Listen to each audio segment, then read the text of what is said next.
Good morning students. आज हम discuss करने जा रहे हैं सी शार्प प्रोग्रामिंग लैंग्वेज का एक बहुत ही इम्पोर्टेंट कॉन्सेप्ट जो कि हमारा ऑब्जेक्ट ओरिएंटेड प्रोग्रामिंग से रिलेटेड है, यानी कि हम कह सकते हैं जो कि हमारा पिलर है ऑब्जेक्ट ओरिएंटेड प्रोग्रामिंग का। तो यहाँ पर है polymorphism in C sharp. Poly means many, morphism means forms and behaviours. तो पॉली का मतलब आप जानते हैं कि पॉली का मतलब होता है मैनी और मॉर्फिज्म का मतलब होता है फॉर्म्स एंड बिहेवियर्स। यानी कि जब हम देखें combination of poly and morphism, यानी कि polymorphism means having many forms and behaviours.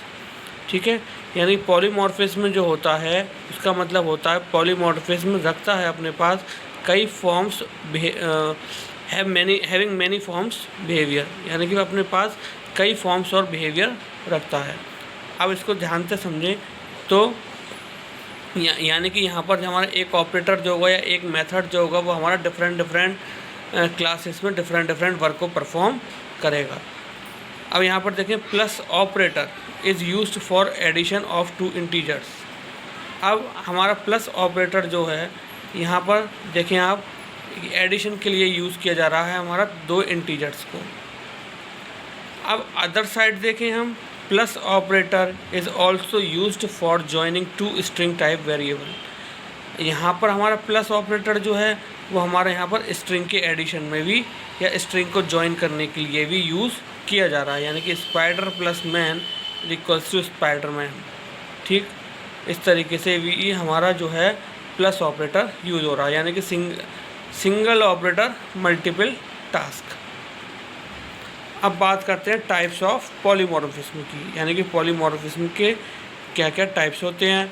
तो polymorphism can be categorised into two categories. Polymorphism जो है हमारा वह दो कैटेगरीज में कैटेगराइज्ड किया हुआ है। First one is compiled time polymorphism. First one क्या है हमारा कंपाइल्ड टाइम पॉलीमॉर्फिज्म, जिसको हम स्टैटिक पॉलीमॉर्फिज्म भी कहते हैं, जिसको हम स्टैटिक पॉलीमॉर्फिज्म भी कहते हैं। Then second one is run time polymorphism और डायनेमिक पॉलीमॉर्फिज्म। अब हम कंपाइल टाइम को जो है वह स्टैटिक पॉलीमॉर्फिज्म कहते हैं और रन टाइम पॉलीमॉर्फिज्म को हम डायनेमिक पॉलीमॉर्फिज्म कहते हैं। तो यहाँ तक का आपने ध्यान से समझा। अब हम चलते हैं अपने नेक्स्ट टॉपिक की तरफ। नेक्स्ट टॉपिक है हमारा मेथड ओवरराइडिंग। मेथड ओवरराइडिंग यानी कि compiled time polymorphism. Compiled time polymorphism is derived from method overloading. Compiled time हमारी जो पॉलीमॉर्फिज्म है वो मेथड ओवरलोडिंग मेथड से डेराइव्ड की हुई है।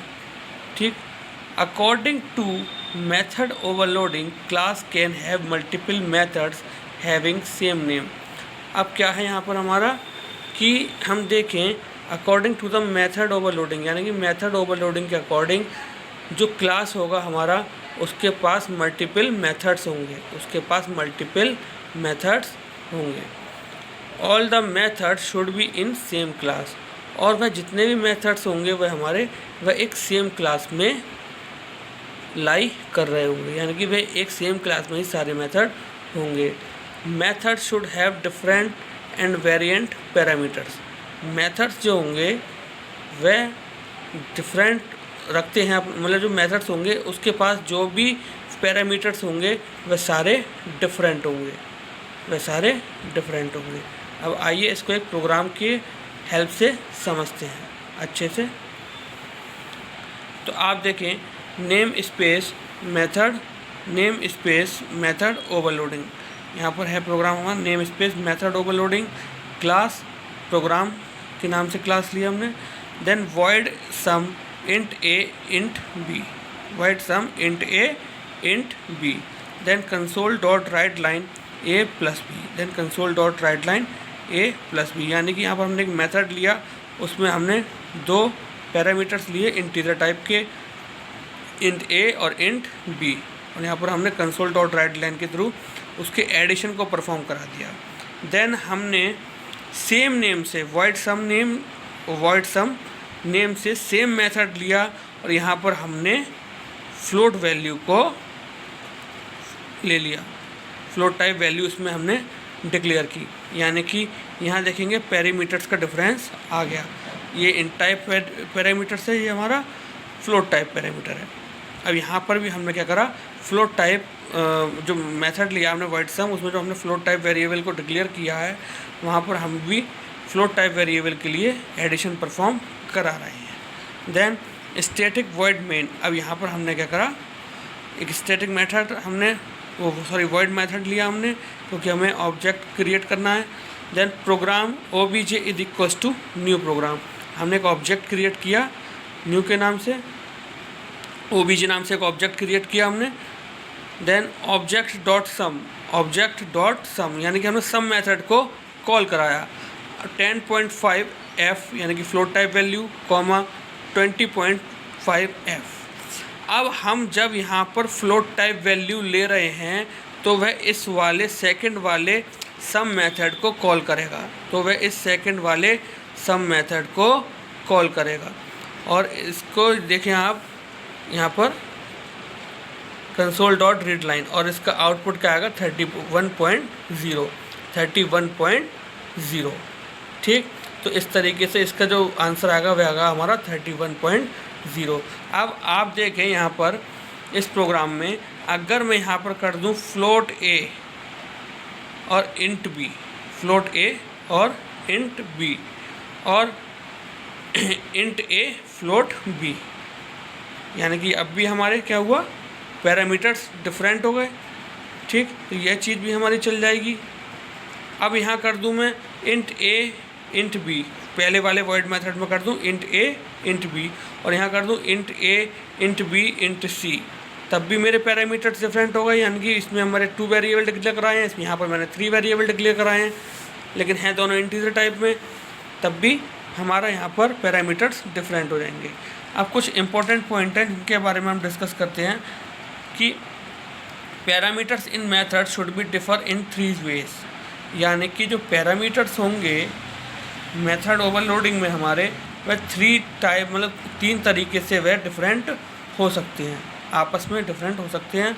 डिफरेंट टाइप ऑफ पैरामीटर्स, यानी कि वह हमारे डिफरेंट टाइप ऑफ पैरामीटर्स हो सकते हैं। जैसे हमने प्रोग्राम में लिया है एक मेथड में हमने इंटीजर टाइप वेरिएबल लिए हैं, दूसरी मेथड में हमने फ्लोट टाइप वेरिएबल लिए हैं। Then different number of variables. अब क्या हुआ, फर्स्ट में हमने ले लिया इंट a इंट b, और सेकंड में हमने ले लिया int a int b int c।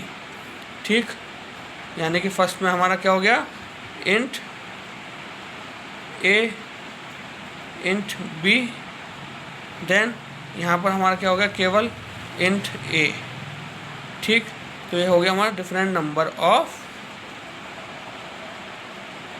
Parameters.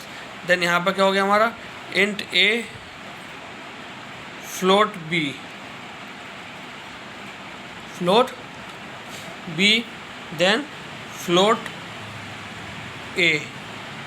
ठीक है, यहाँ पर हो गया हमारा फ्लोट a। तो इस तरीके से हमारे यहाँ पर सीक्वेंस भी डिफरेंट हो जाएगा। ठीक, तो इस तरीके से आप प्रोग्राम को ध्यान से समझा आपने कि हमने यहाँ पर डिफरेंट पैरामीटर्स लिए हैं, इंट a इंट b, जो कि हमारे सेम क्लास में हैं, क्लास प्रोग्राम में। अब आपने पॉइंट्स में भी देखा होगा कि all the method should be in same class, तो ये सारे मेथड जो हैं वह हमारे सेम क्लास में हैं, क्लास प्रोग्राम में ही हमारे दोनों सम मेथड हैं। ठीक, अब क्या है, अकॉर्डिंग टू मल्टीपल मेथड्स। अब आप देख रहे हैं क्लास प्रोग्राम जो है उसके पास मल्टीपल मेथड है, यानी कि मोर देन 1 मेथड है। एक वॉइड सम ये है, एक वॉइड सम ये है। अब इसमें आप देख रहे होंगे पैरामीटर्स भी हमारे डिफरेंट है, यहाँ पर। ठीक, पैरामीटर्स भी यहाँ पर हमारे डिफरेंट है। तो आपने देखा कि किस तरीके से मेथड ओवरलोडिंग का कॉन्सेप्ट हमने यहाँ पर समझा। यहाँ पर हमारे मेथड ओवरलोडिंग हमने प्रोग्राम को भी समझा। यहाँ पर अगर हम इस प्रोग्राम में 10.5f की जगह 10,20 कर दें तो वह हमारे फर्स्ट मेथड को कॉल कराएगा, और यहाँ पर हमारा 30 आउटपुट प्रिंट हो जाएगा।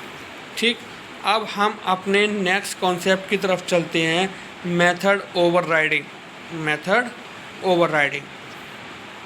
Run time polymorphism is derived from method overriding.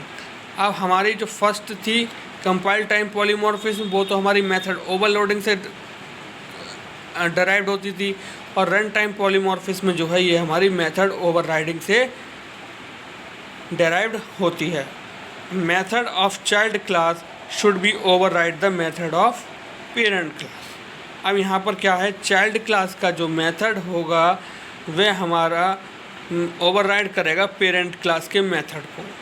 ठीक, अब यहाँ पे आप देखें क्लास ए दे रखा है, देन हमने यहाँ पर एक मेथड लिया प्रिंट नेम से, वॉइड प्रिंट नेम से हमने एक मेथड बनाया यहाँ पर। देन हम देखेंगे कि यहाँ पर हमारा क्लास बी इनहेरिट कर रही है ए को, इनहेरिट कर रही है ए को, और वॉइड प्रिंट नाम से हमने क्लास बी में भी एक मेथड बना दिया। तो यहाँ पर हम एक बात और ध्यान से समझेंगे कि हमारी मेथड ओवरराइडिंग में इनहेरिटेंस का कॉन्सेप्ट भी यूज़ होता है। मेथड ओवरराइडिंग में भी हमारा क्या इनहेरिटेंस का कॉन्सेप्ट यूज़ हो रहा है, क्योंकि बी क्लास ए क्लास के मेथड को तभी इनहेरिट कर पाएगा या तभी उस क्लास के मेथड्स को कॉल करा पाएगा जब वह इनहेरिटेंस का कॉन्सेप्ट फॉलो करेगा। अब आप देखें यहाँ पीछे पॉइंट दे रखा है हमारा कि method of child class could be override the method of parent class, यानी कि जब चाइल्ड और पेरेंट का रिलेशन आ जाए तब वहाँ इनहेरिटेंस का कॉन्सेप्ट यूज़ होगा। तो यहाँ पर यह भी हमारे लिए इम्पोर्टेंट पॉइंट हो जाता है कि inheritance is also consider in method overriding, यानी कि मेथड ओवरराइडिंग में हमारे इनहेरिटेंस का कॉन्सेप्ट भी यूज़ होता है। तो अब इसको हम ब्रीफ में डिस्कस करने के लिए देखते हैं program name space method overriding. यहाँ पर हमने मेथड ओवरराइडिंग से एक नेम स्पेस क्रिएट किया। देन क्लास कंप्यूटर नाम से क्लास बनाई हमने। देन पब्लिक वॉइड रीड नाम से हमने यहाँ पर एक मेथड क्रिएट किया। Then console dot write line में हमने प्रिंट कराया कंप्यूटर इज़ रीडिंग। देन हमने अगेन एक क्लास बनाई स्टूडेंट, जो कि इनहेरिट कर रही है कंप्यूटर क्लास को, अब हमने के लिए पब्लिक स्टैटिक वॉइड मेन बनाया क्योंकि हमें ऑब्जेक्ट क्रिएट करना है। तो हमने क्या करा, स्टूडेंट राहुल नाम से स्टूडेंट डॉट राहुल नाम से हमने एक ऑब्जेक्ट क्रिएट किया स्टूडेंट मेथड में। अब हमने क्या करा, स्टूडेंट डॉट रीड, यानी कि हमने बेस क्लास की मेथड को कॉल करा लिया यहाँ पर। अब हम देखेंगे कंसोल डॉट रीड लाइन। अब हम कंसोल डॉट रीड लाइन करेंगे तो यहाँ पर हमारा प्रिंट करा देगा वो कंप्यूटर इज़ रीडिंग। तो बाकी का हम कल डिस्कस करते हैं मेथड ओवरराइडिंग में कि इसके अलावा और क्या क्या हमारे इंपॉर्टेंट पॉइंट्स होते हैं जो कि हमारी मेथड ओवरराइडिंग में इंपॉर्टेंट होते हैं। आई होप मेथड ओवरलोडिंग का कंसेप्ट आपको अच्छी तरह समझ में आया होगा। Thank you very much, have a nice day.